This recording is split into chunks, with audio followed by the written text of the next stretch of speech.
কতটা আলো না এই রাস্তাগুলোর মধ্যে। এখন বাজে হলো 2:15।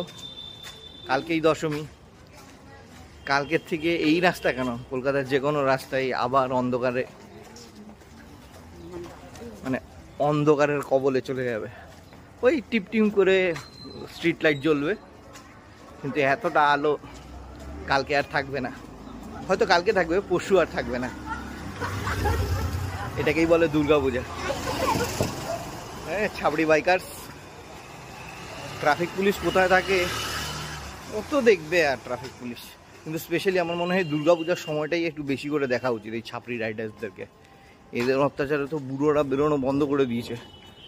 আমরা ওই যে হেঁটে বেরিয়েছি না, ভয়ই লাগছে। দুর্গাপূজাটা যে খারাপ করে দেয় এই ছাপড়িগুলো।